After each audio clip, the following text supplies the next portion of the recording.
I had been married to Jack Wilson for 10 years, though we had long lived separate lives. He was in love with his secretary, while I had my own flings. I thought this would continue indefinitely until I met someone different, a young man who didn't care about my money. He just wanted to marry me. Moved, I went home and asked Jack for a divorce. That night, he smashed everything in the house and grabbed me by the throat. "Who gave you permission to take this seriously?" he growled. One night, I was dozing on the couch when the doorbell rang.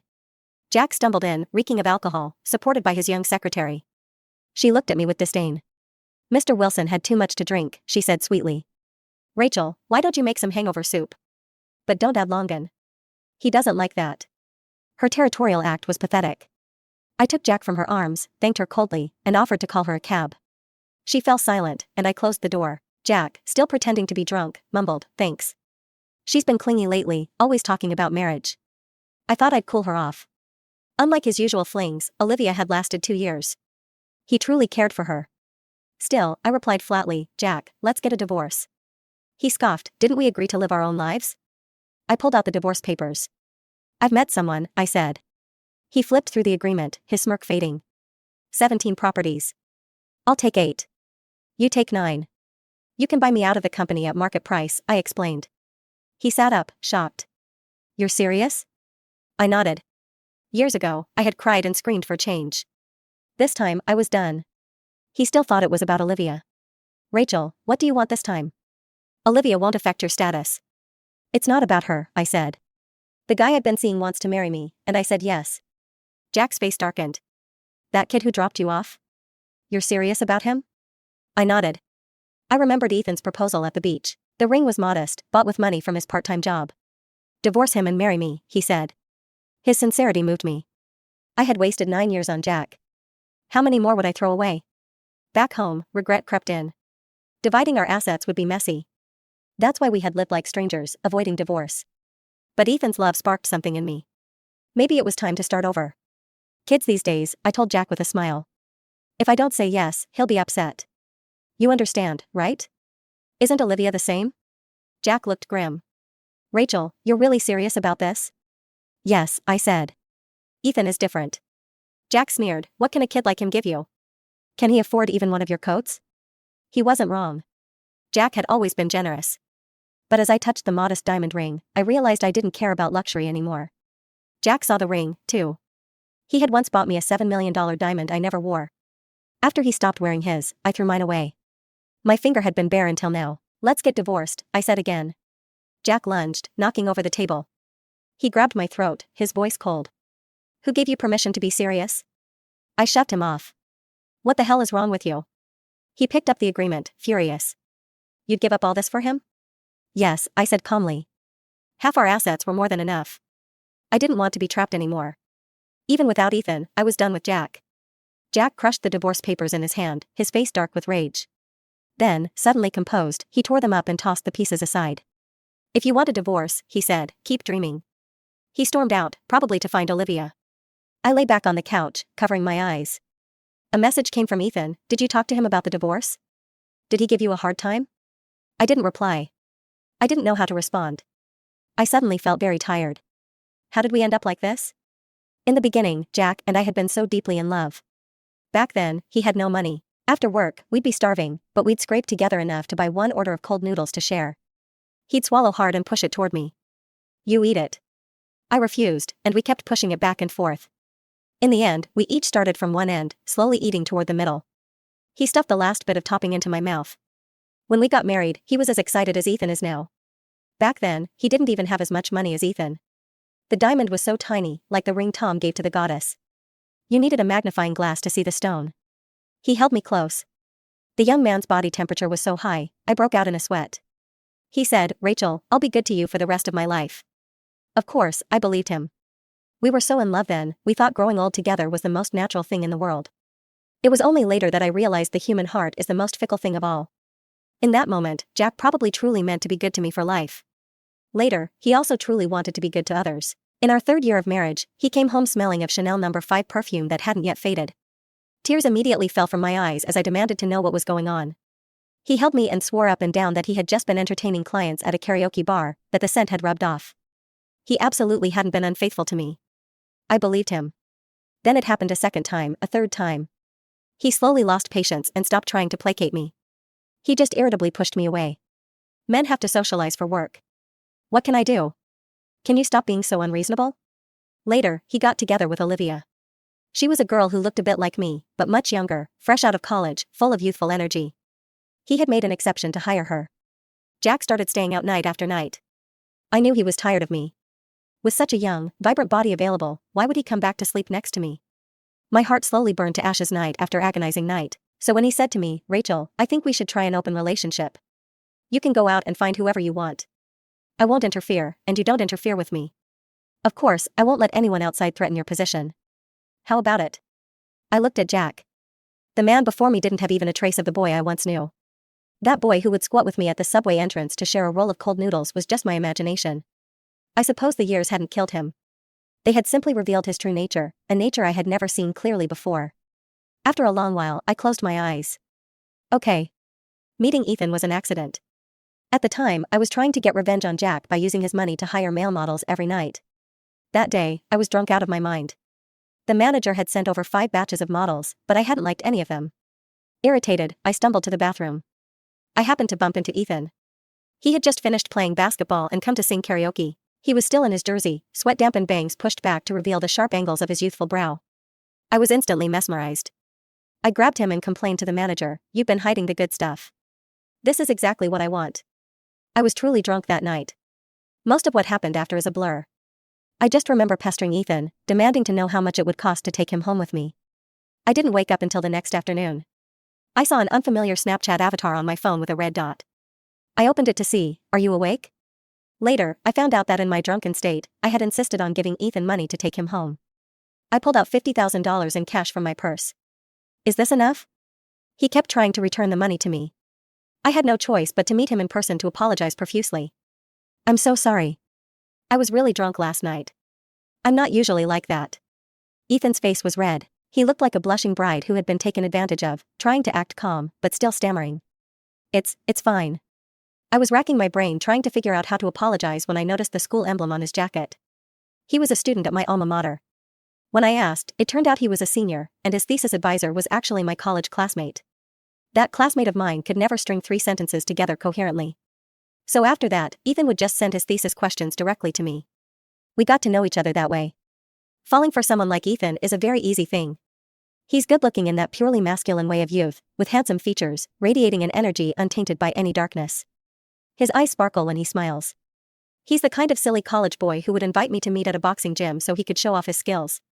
When you've been in the shadows for too long, it's only natural to be drawn to someone who lives in the light. When Ethan confessed his feelings to me, I agonized all night before finally telling him my situation. I said, "I don't want to hold you back. Let's forget about this." "I'm sorry." Ethan didn't reply. For the next 3 days, he didn't contact me at all. I thought he had given up and felt rather regretful. I really did like him quite a bit. But on the 3rd night, he called me out of the blue to meet up. I must have been crazy to get up in the middle of the night and climb into his beat-up car to listen to him lecture me. Ethan's expression was very serious as he clasped his hands together. "You were definitely in the wrong here. You hurt my feelings." I nodded. "I'm guilty. I deserve to die." He frowned. "It's not that serious. You apologized, too. I've thought about it for a long time, and I think I can accept the situation, but you need to divorce that guy as soon as possible." He was like a meticulous little dog, solemnly considering a serious problem and presenting what he thought was the perfect solution. I laughed to myself. "Okay, I'll do whatever you say." Talk of divorce, I still hadn't fully made up my mind. I had been putting it off for these past few months, but now I had decided I wanted a divorce, even if not for anyone else, for myself. At the company's annual party, I attended as a shareholder. Jack stood in the center of the crowd, the star of the show.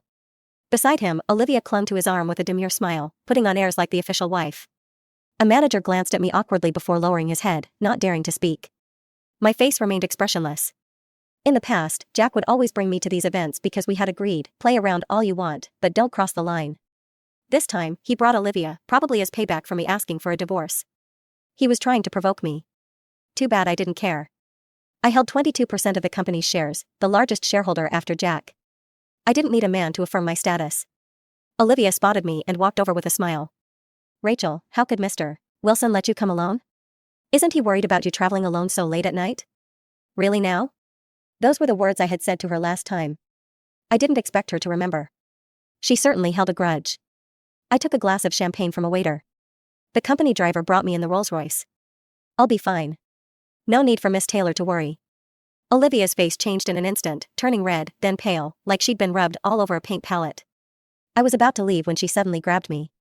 The facade on Olivia's face crumbled completely as she sneered, "You're just a washed-up old woman who's lost her charm. Who are you trying to fool? Jack told me he has zero interest in you anymore. He said touching you is like touching himself. He'll divorce you sooner or later and marry me." I was a bit surprised. Jack really did have a type, the kind you'd call naive and innocent if you were being nice, or big boobs and no brains if you weren't. I glanced down. Her chest wasn't that big either. Olivia had been hired as Jack's secretary right out of college, secretary in name only. Everyone in the company knew about their relationship and gave her some face because of it. Over the years, she had been so pampered that she'd lost what little sense she had. I gripped her wrist tightly and smiled. "First of all, whether we divorce or not is our private business.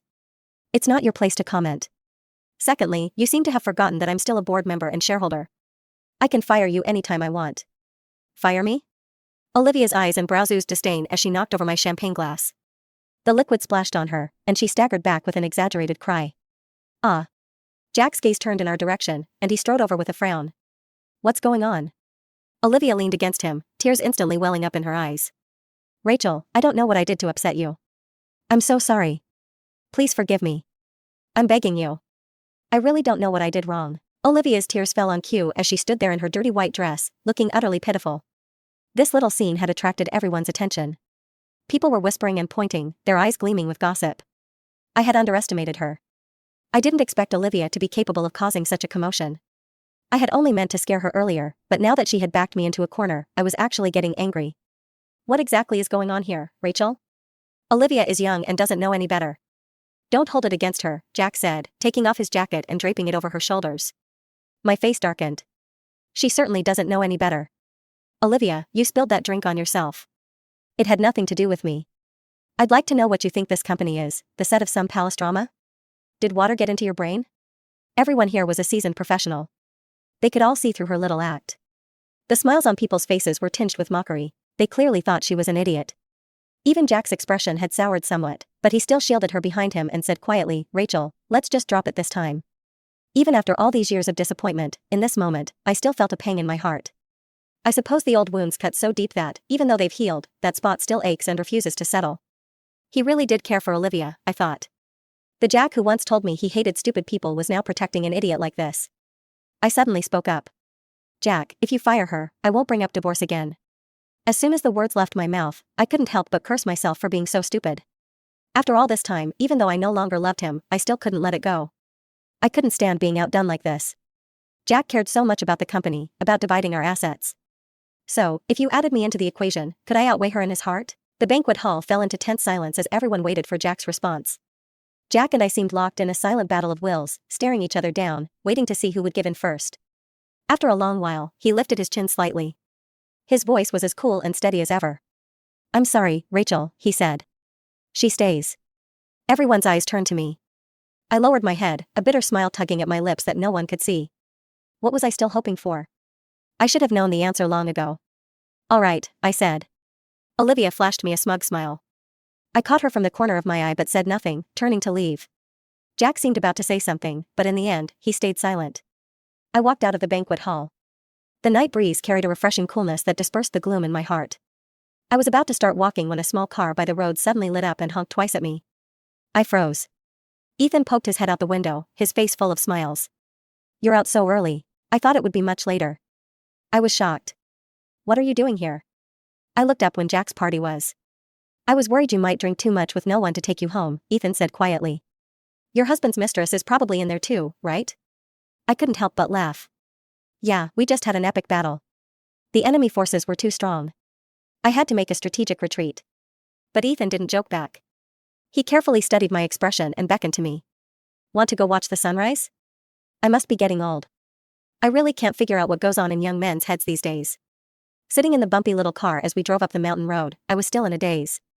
How did I end up agreeing to go see some sunrise in the middle of the night, leaving behind my Rolls-Royce with the starlight roof to sleep on my $80,000 mattress at home?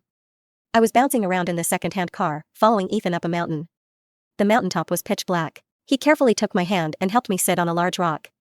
I pushed my hair out of my eyes and was struck speechless by the sight before me. An endless expanse of dark hues blended into a clear, deep blue. The starry sky above and the city lights below mirrored each other. Behind us was the dark universe.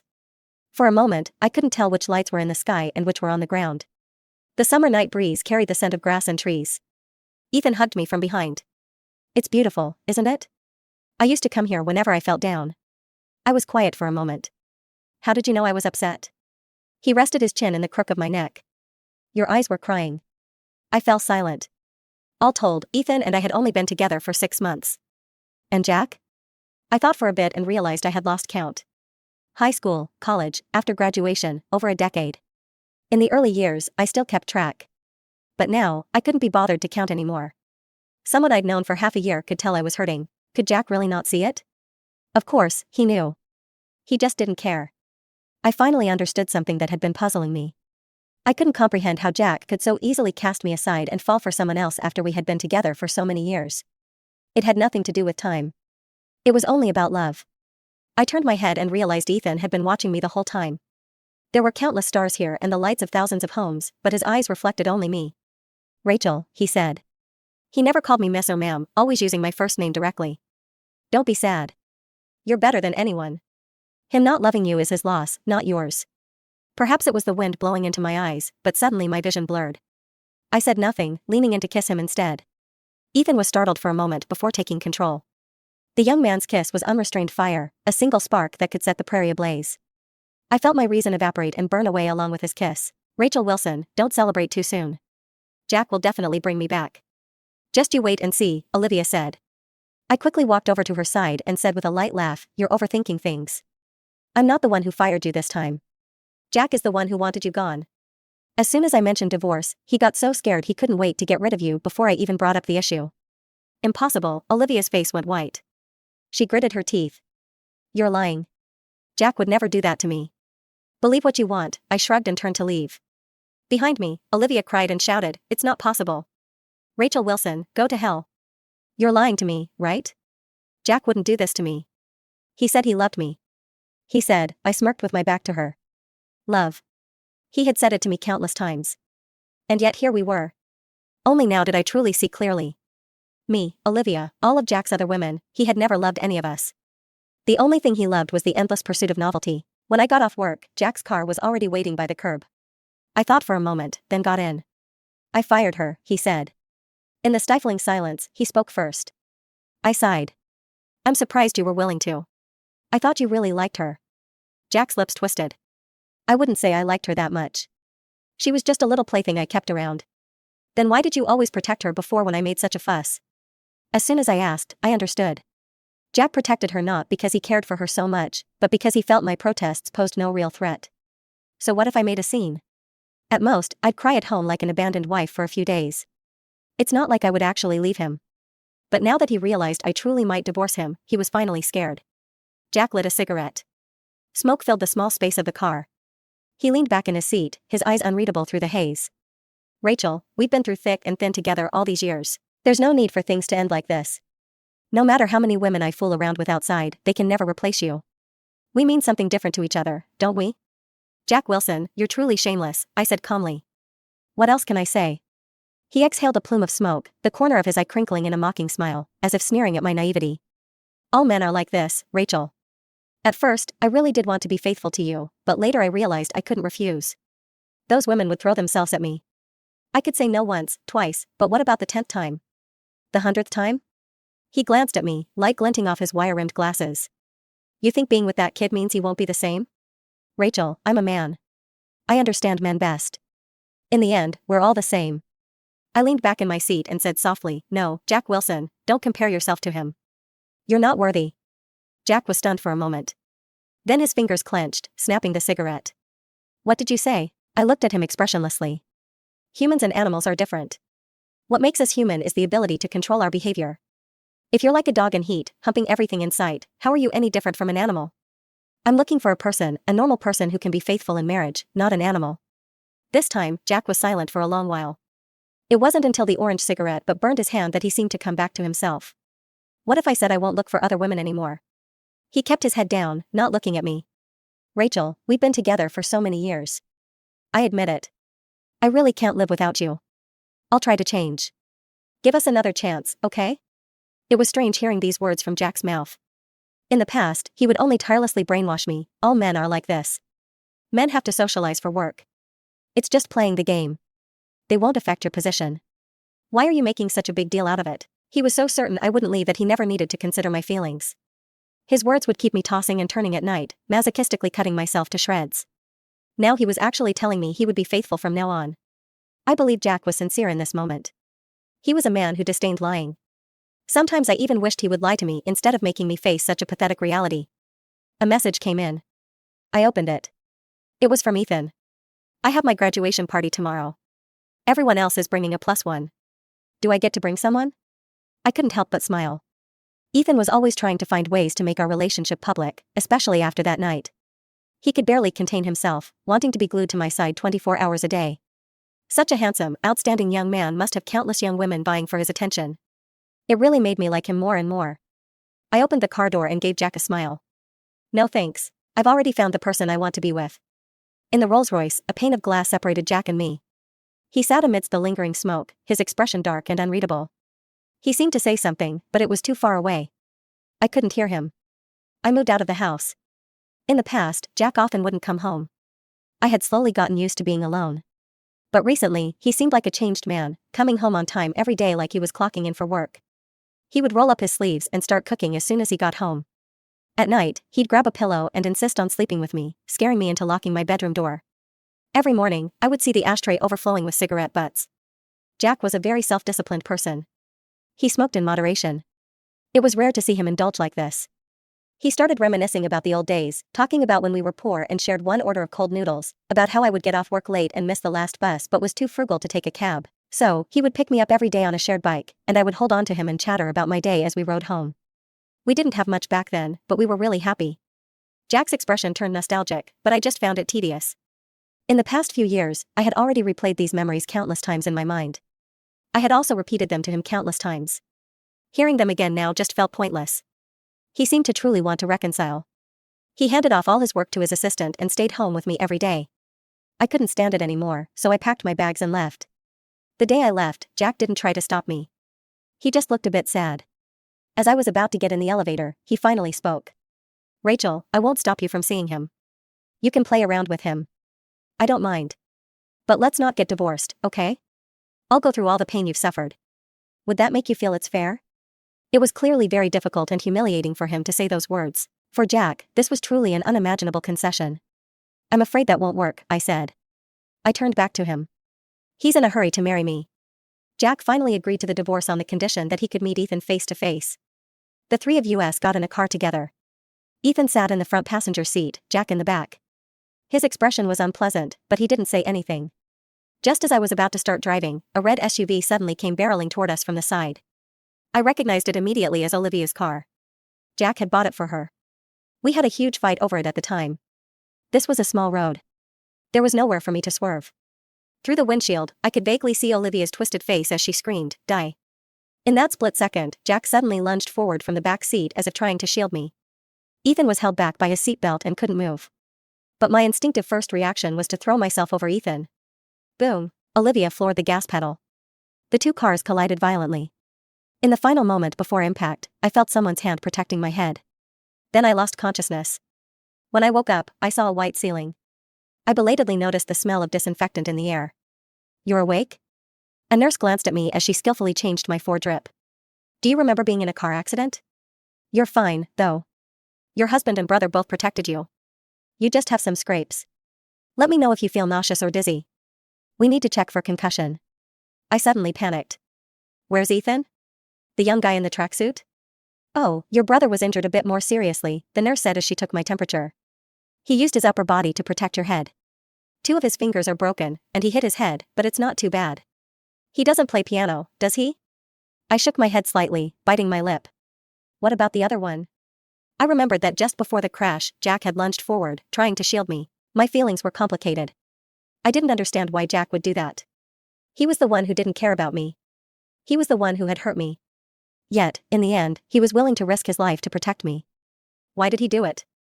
The nurse was silent for a second before reassuring me. His injuries are more serious. If he had stayed put in the back seat, he would have been fine, but he insisted on coming forward to protect you. 2 of his ribs are broken. 1 missed his heart by just 0.8 centimeters.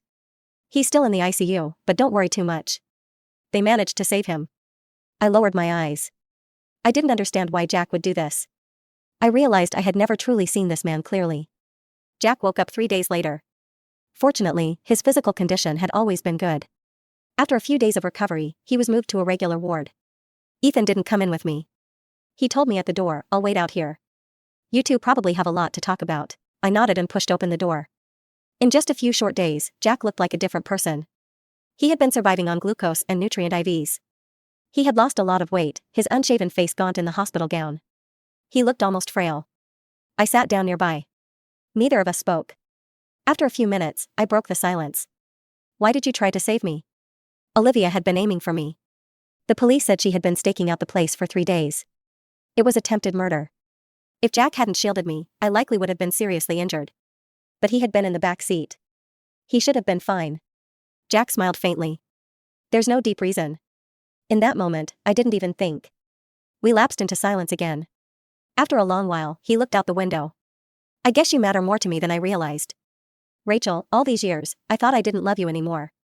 There were so many fresh young girls out there. I couldn't keep up. They all admired me, all tried to please me. Not like you. You never admired me because you'd seen me at my lowest. Whenever I looked at you, I was reminded of when I was poor. Who likes being reminded of their pathetic days? So, I didn't even want to see you anymore. I thought I didn't love you." He frowned, seeming confused. "But it's strange.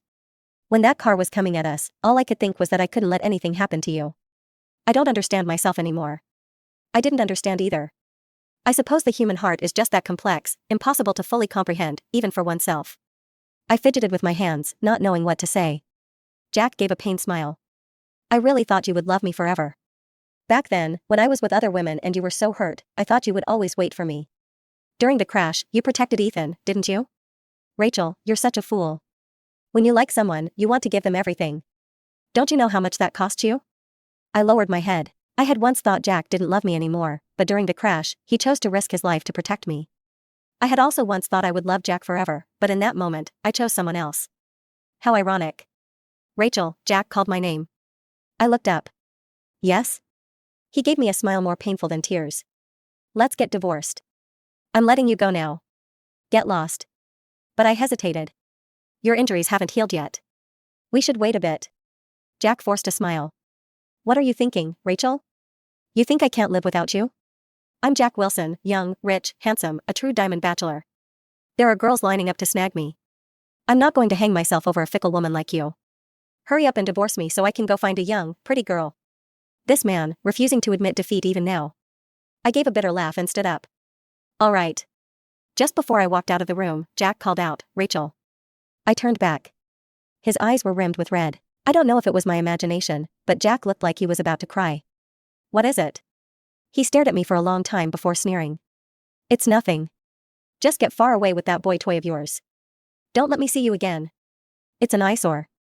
His voice shook uncontrollably, unable to maintain the facade any longer. The setting sun shone through the yellowed window.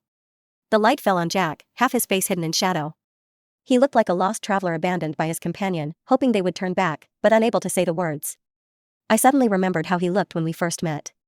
It was a sunset just like this. He turned back to me, his eyes and brows full of laughter. "Hey, classmate, can I borrow a pen?"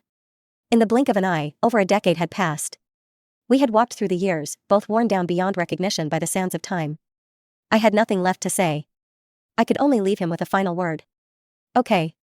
Olivia had quite the luck.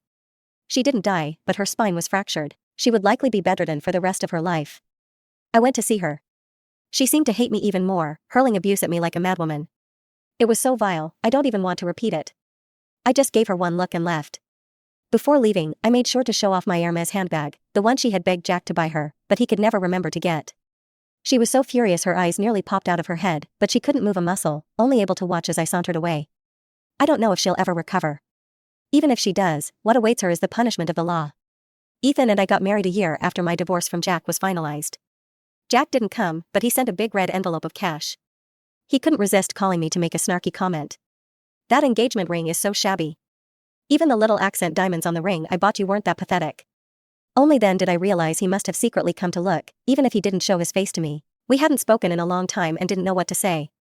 After a while, he said quietly, "Rachel, if he doesn't treat you well, you can always come back." I smiled. "Keep dreaming." He retorted, "I was joking. Let me tell you, divorcing me will be the biggest regret of your life. You'll never find a man as good as me again." I shook my head with a laugh. Before hanging up, Jack said softly, "Rachel, I'm sorry for everything in the past. I wish you happiness." I closed my eyes. "Jack, I wish you happiness, too." In the distance, Ethan called out loudly, "Honey, come count the gift money. We'll deposit it all in your account later." Jack heard. He hung up without a word. I rubbed my face. Coming. Some people aren't meant to be together, even if there was once deep feeling. The fate of their relationship is shallow. Without the destiny for lifelong companionship, being together would only bring mutual suffering. Rather than torturing each other until old age, it's better to let go cleanly and give each other a chance at a new life. Jack Wilson, I hope this time we can both find happiness. Jack's perspective: the first time I saw that boy called Ethan was the day he dropped Rachel off at our front door. Rachel was smiling so happily as she stood in front of him. I was stunned for a moment. How long had it been since I'd seen Rachel smile at me like that? She used to smile a lot in the past. I'm not sure when it started, but she stopped smiling when we were together. I think it was after the first time she caught me with another woman. I can't remember clearly anymore. She looked so happy. For some reason, I felt uncomfortable. I knew Rachel sometimes went out with other men. I also knew she only did it to make me jealous, so I didn't care. But this time felt different somehow. When I got home, I deliberately took off my shirt in the living room, revealing the scratch marks Olivia had left on my back. In the past, these scratches would devastate Rachel. She would cry and scream at me, smashing everything she could reach before silently sobbing to herself. I used to find her reactions very annoying. Once a man gains power, desire follows like a shadow. Those women were throwing themselves at me. I couldn't possibly refuse them all. I'm not a saint. How could everyone else tolerate it, but she couldn't? At first, I felt a bit guilty when I saw her cry. I felt like I had let her down after all the years of hardship we went through together. But eventually, I became numb to it. The more she cried, the more irritated I felt. But today, she acted like she didn't even notice. She was on her phone, a smile never leaving her face. I deliberately walked in front of her, but she just frowned slightly and took her phone back to the bedroom. Something wasn't right, but I reassured myself. It must be another one of her tricks, playing hard to get, that's all. Rachel loved me so much. She could never leave me. It wasn't until Rachel brought up divorce that I realized something had slipped out of my control. Unlike before, this time Rachel had clearly laid out how to divide our assets. She had obviously been preparing for a long time. I asked if she was serious about that young boy. She smiled shyly. Yes. In that moment, I felt something explode inside me. In an instant, all thoughts of our open relationship arrangement and not interfering with each other flew out of my head. I grabbed her by the throat. She knew me too well. She must have seen the panic in my eyes.